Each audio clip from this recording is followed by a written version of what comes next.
And then I was holding it like this, and then the front had. Right, that's on.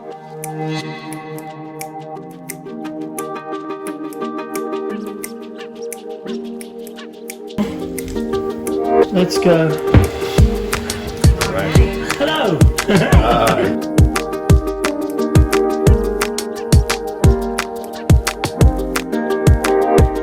Hey Ned, Larissa, it's great to have you here with us. We just wanted to record a little bit of video so you could just tell us a little bit more about what you've been doing over there in Recife. How do you say it? Recife. Recife in Brazil.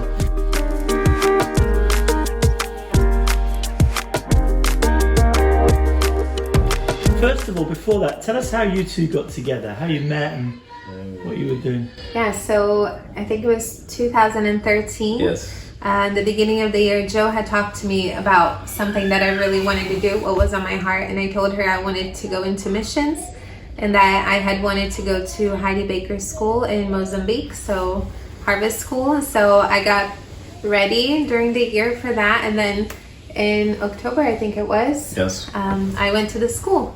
And when I got there, there was this. He was there. This guy here. Wow. Yeah, it's actually, if you want to know more, I can share a little bit. And more that was about in that. Mozambique. It was Yes. in Mozambique. Yeah. And how did you get to Mozambique? I was working 5 years, like I think since 2010 maybe. Yeah. And then I was working with them like for 3 years In Fortaleza. in Fortaleza. In Brazil. Yeah. But then like I was working 5 years, but I didn't know like Irish in depth. Like, so I went to the school just to know more like the heart of it, like how they used to work with kids, because we used to work with like teenagers and kids in the, from the communities too. So I went there and with yes, a team. with a team from Brazil. From Iris Fortaleza, and then I was coming from the UK, and And she I was like, the only Brazilian lost. I was so happy to see people of my own culture and stuff. So I Start helping us like helped them with translation and everything. Okay. And Ned was like, "Who's this girl who forgot her Portuguese?" You know, and is pretending to like have an English accent or whatever. But then after a month, he was like, "Hey, you know, I just talked to God, and yeah, I want to marry you Oh wow. Yeah. After a month. after a month. And he Wow. was like, and I told God that if I don't marry you, I'm not gonna marry anybody else." Yes. I was like, okay. That's pressure. I told, and he said, "I'll wait as long as Well, I need." And I yeah. was like, "You don't really have an option, do you?" I don't anymore. I heard from God, so like didn't know what I needed to wait for. So Yeah. just told her like how I was feeling and everything. And how long was it since then, from then till when you ended up moving to where you are now? And how did you get to Recife? Yeah, so Ned went on a 5-month mission trip to Nepal shortly after. So we went back to Brazil. I went to Iris and saw their work, and then Ned went to Nepal. I did some traveling. Then we were back in Fortaleza together, serving with Iris there. Then we got engaged. And we got engaged, but my mom really wanted to know who Ned was, and she knew Nick Billman, who is the founder of Shores of Grace. And he said, if Nick approves of Ned, then I approve. Yeah, because she doesn't live in Brazil, she lives in US. Okay. So she wanted someone trustworthy, like to see me personally and say like, yeah, he's a good person. Yeah. So while he was in Nepal for 5 months, I went to spend some time with Nick and Rachel in his CFI. And then went into the other traveling, even came here to the UK real quick. And then we served in Iris for a bit, and after Ned came, we went back to Fortaleza, and we really felt God saying that after we got married, for us to go to Shores, because they had a lot of missionaries that it was just a lot of rotation, like some would come and then would go, come and would go, and we really saw that they needed people that would stay. Yes. And we felt like God was calling us to come and serve with them and just to be there, so that they could count on us. Yeah. For 2 years, and we are going for our 8th now. So you married So, yeah, 8 years ago 8 Yes. years ago. It And was our moved to anniversary the Recife. other day. Yes. to work with Shores of Grace. Yeah. Yeah. And tell us a little bit about what that looks like. What's the aim or the vision behind Shores of Grace in Recife? Yeah, so Shores of Grace is like the mission is to, we do a lot of stuff, but like the main thing is to love God with everything that we have, like our hearts, minds, souls, and just like fall in love with Him, because we feel like we cannot give what we don't have. We cannot pour like if our cup is like empty. So, and from that like relationship, from that love, go out to the streets and find the broken people, the people that are forgotten, the communities and the favelas, and just love them, restoration, and bring them back like to this relationship with the Father that most of the time they don't even know exists. Yeah, so when Nick came to visit Brazil for the first time, they were going to different churches, and sometimes on the main roads there are women who are just standing sex straight and stuff, waiting for people to come. And he saw these girls, and God showed him his daughter's face on every one of these ladies, and his heart got really broken, and he felt like later on in that trip he had an encounter with God, and just that he was going to move here. And when he called Rachel had a dream like at that same moment that he had that encounter, and she was like, yes. So like a couple years later they moved to Brazil with the vision of ending prostitution in Brazil. But when they got there, they saw that it's much deeper. Yes. So it's like a whole cultural context and stuff. So everything that Shores started to do from then on, it just kind of grew to try to, so there's I'll just back up a little bit. So they started going to these women, and then they started seeing that these women come from poor communities. So we started to reach out to the poor communities. Some of them, they didn't have like get out of the communities and were like living the streets, so they also like went to the streets. Yeah, so we also do the street church, which is another one of our ministries, and it just kind of started growing from there. Then we opened the Bethany House. We opened one, then it had to shut down, and we reopened it much better, much more well structured. We were able to recently buy the house and actually like rebuild it and stuff, and now God just gave us the money to have the baby home as well. So we bought that land, and we're going to start building to have a baby home and a home for children with disabilities and all of that stuff that have been taken out of their houses because of abuse. So these are the people that we reach. We reach the poor communities. Ned and I work with the communities specifically. So what does that look like day to day for you guys, or week by week? What we do during the week. So ours, like during the week, what we do is like we have we have tons of relationship, but we do discipleship with them. So on Tuesday we have an open night just for the teenagers, so they will come, like they're welcome.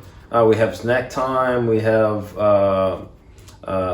time just for fellowship and knowing them, and then we have a worship time and time like to share the word. It's we talk about like tons of subjects, but we've done the Alpha course with them.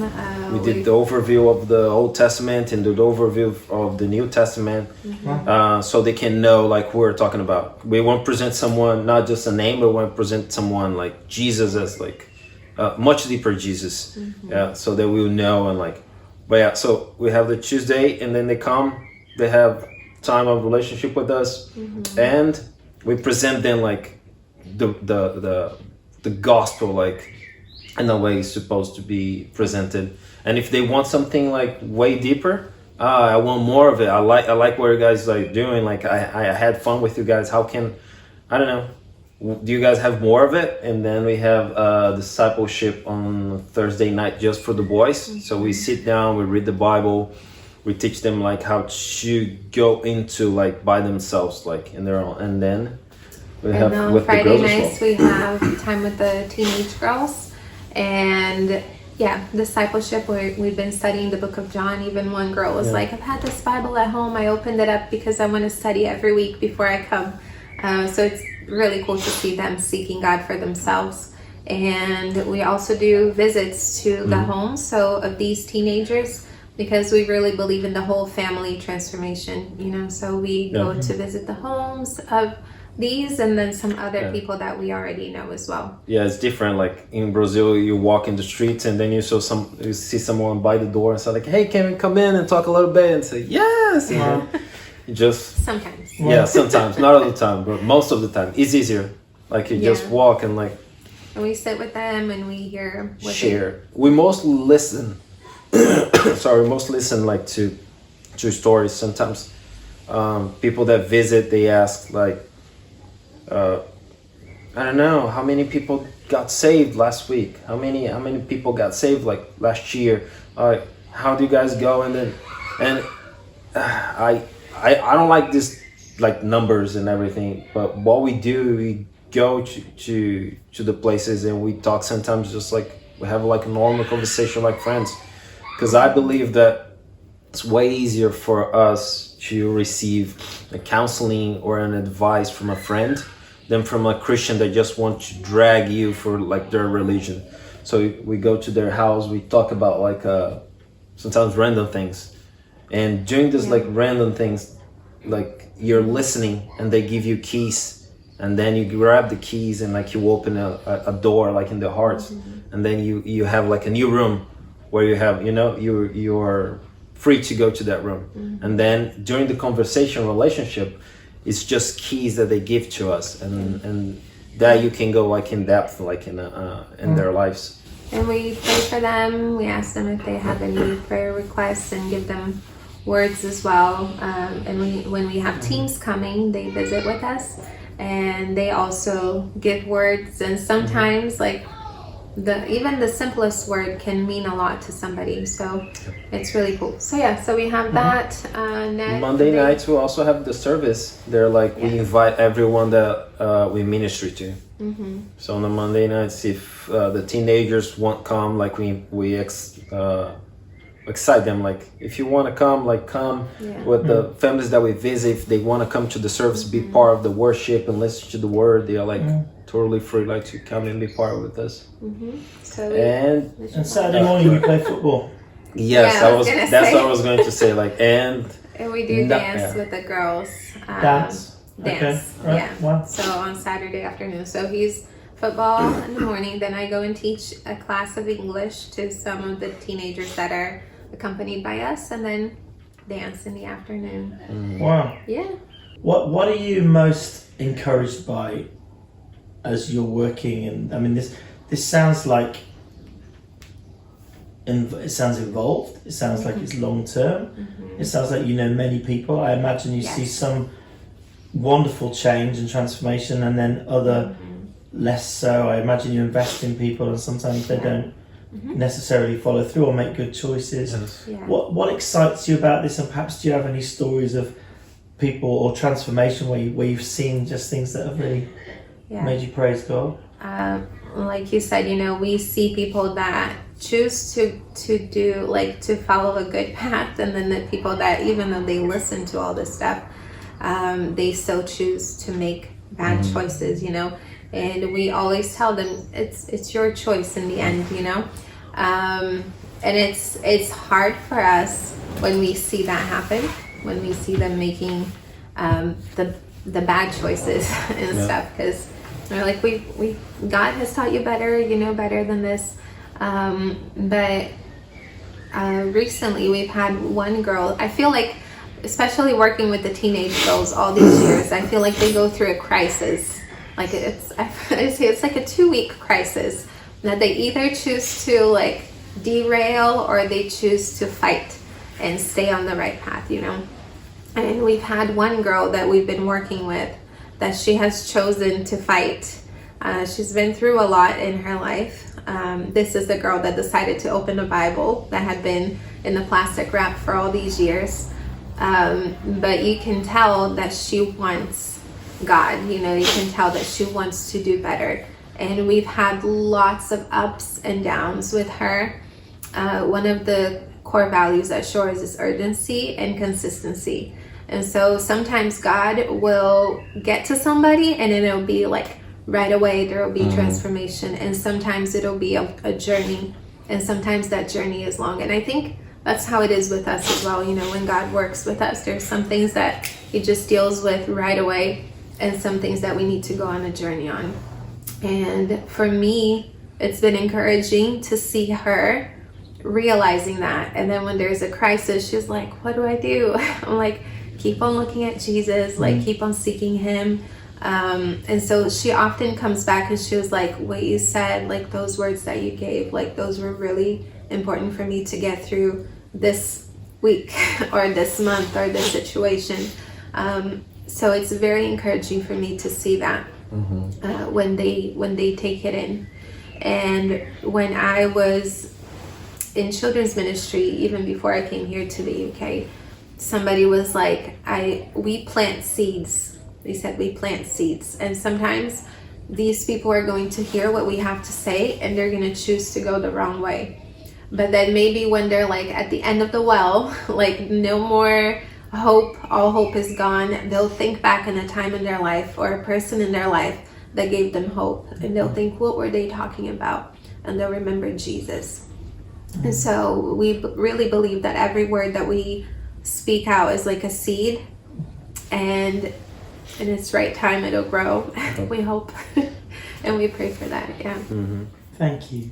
So, having been there working with teenagers for 8 years, you must have seen some of them grow into adults. Yeah. Yes. And are you still in touch with some of them? Yeah. Sure. What do people tend to stay around the city where you are? Do they stay in their communities, or do you see them? Do they go off?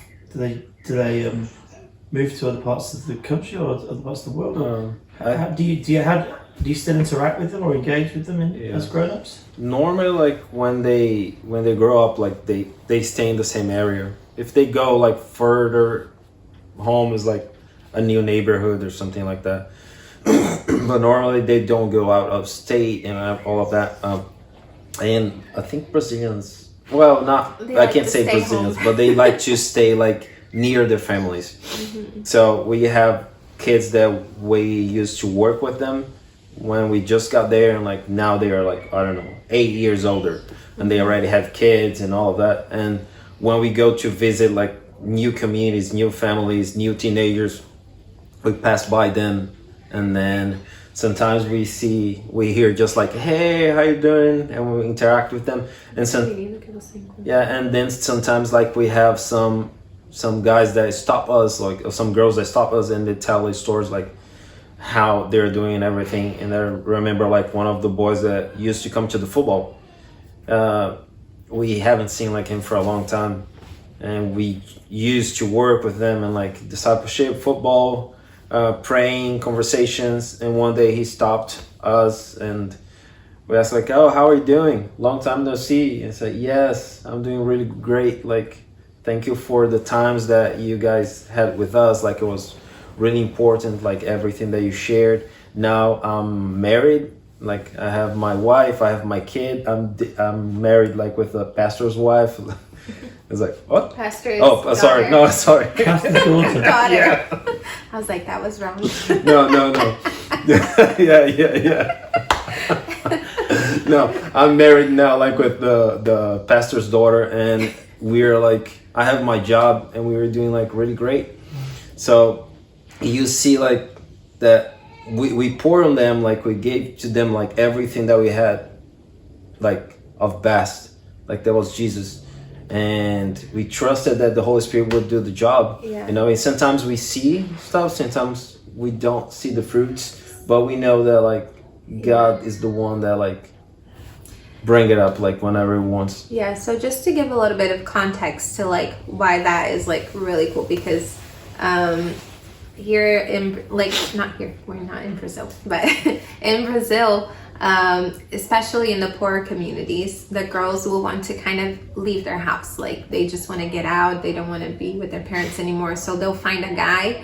Not all of them, but a lot. Like, Yeah. that's kind of a common cultural trait. They will just find a guy who will provide for them and stuff. So sometimes they'll be single, and then you see them 2 weeks later, they're like, I got married. I'm like, no, you didn't. I'm like, you're just together with a guy living with him. So sometimes it'll be that just because they want to leave the house. And it won't be a marriage. It'll be like boyfriend and girlfriend just living together. Yeah, and sometimes they'll stay together. Sometimes they'll like have some kids and then the guy will just leave. So a lot of the stuff with the guys, like our family is also an example to them. So they'll see, oh, you're with your wife, like you've been married for 8 years, like that's really amazing, like because they don't really see a lot of that, you know, and how we love our kids, how we take care of them, how I remember when I had just had Kalao, I think he was maybe a week or 2 old, and then I went to the base and Ned had stayed back, and the boys, they saw me at the Tuesday night discipleship and they're like, where's your baby? And I said, he's with his dad. And they were like, that's a dad, you know, that's a good dad, that he'll like stay with the kids so that you can go out. Yeah. I was like, yes, he's a great man. So like, it's not only what we do, but it's just how we live. And then knowing them for so long, they see that. And because of having built relationships, like the girls that are now women, they're grown and stuff, then we can also really speak into their lives and say, you can do better than this, like make good choices. And we can be quite direct with them because we built a relationship over all these years. Yeah. Wow. Yeah. Wow. So just finally, I guess, obviously you're a long way away, but we do think about you guys often. How can we be praying? What are the big prayers for this next year, say? What are you really looking for God to do in the next months and year or so? I feel like we always need wisdom on how to minister better, how to help them better and not really harm them by helping them. I don't know if that makes sense. But yeah, we need wisdom. It can also be praying for our health, for the whole ministry as a whole as well. I think one other thing is like going to the community, we see a lot of stuff, and even like things that we didn't want to see, situations that we didn't want, not just like us in the street church, but like people like at the house, the Bethany home and the street church and the red light district, like every minister, like every missionary that goes, like sometimes we see things that we didn't want to see, and then that breaks our hearts, and like sometimes we come back like with that image, the story that was told to us, the things that like we saw in our minds, and sometimes like it's hard to carry like all those stuff. So like I think one of the things that you guys can be praying for, like for our hearts and minds, that like God will still be the one like that brings hope, like he will be the one, because if he was by the stories and the things that we see, like I would have lost like my hope a long time ago. But it's about him being faithful and trustworthy, and like God being like who he is, Jesus being like our beloved, you know.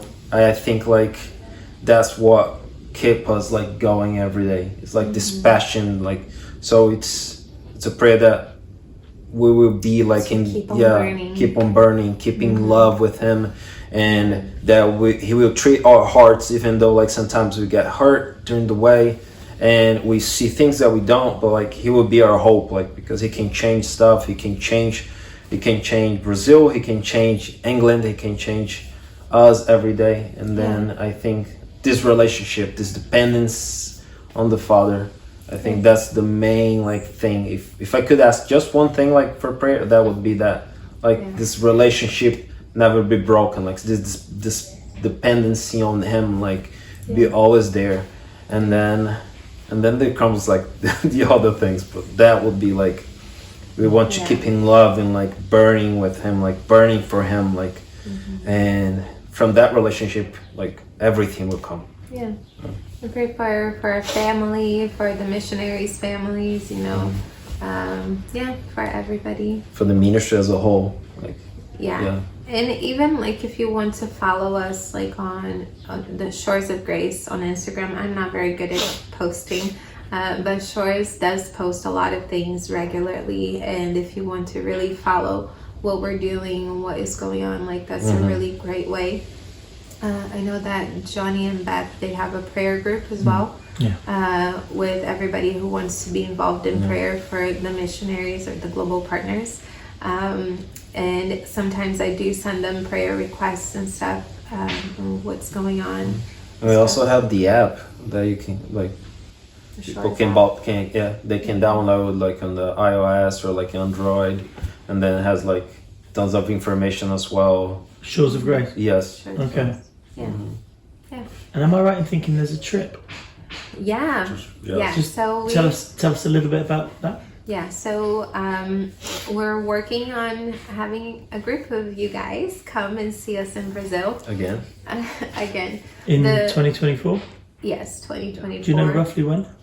I think the dates are still being worked out. So there's a possibility of it being like end of February, beginning of March.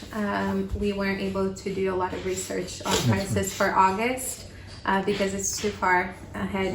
And what would be involved if people came on that trip? It would be kind of like a taste test kind of thing. So it would be about a 10-day trip, and you would get to see pretty much all the areas of the ministry. So you visit the Bethany home, you go to the communities with us, To the streets. probably participate in the teenagers discipleship. You go to street church where we set out like a red carpet for the people on the streets, and we just sit and spend time with them and pray over them, sing with them, worship, and all of that stuff. You go to the avenidas, unless you're underage, then you wouldn't go there, but you get to do all the other stuff. Yeah, you kind of just get to dip your toes and everything. See a little bit of everything. Visit our cafe. And how does that help you if we come? I mean, it sounds interesting from our perspective. Of course. I mean, I'm guessing that it'll mean that we can pray more intentionally and in a more informed way. Yeah. I know that the team that came the last time, they were really impacted by being there. And I cried because they also had a huge impact, not only on the people that we reach, but also on the missionaries. Yes. So it's encouragement. Yeah, until today, like we have like missionaries that talk about like the team that came. Like specifically this team, you know. And I was saying when people come with their hearts in it, like they come to see what God's gonna do. And they've impacted a lot of our missionaries, just in encouragement, prayer as well for the missionaries. So it's not only the people that we reach, but the people that are around us, you know. Wonderful. So, And also like it's different like when we listen to a video or like a preaching or see images or photos, but like when you go there and you taste it, you see, you get in the houses, you talk to people, you hug them, it's different. It's way different. So like you will pray different. You will like we'll talk about like the things that you see like different. So it's just like so come to see. So come. Brilliant. Yeah. Guys, thank you so much for your time today, and it's been lovely to see you. God bless you. See you. Bye. Thank you.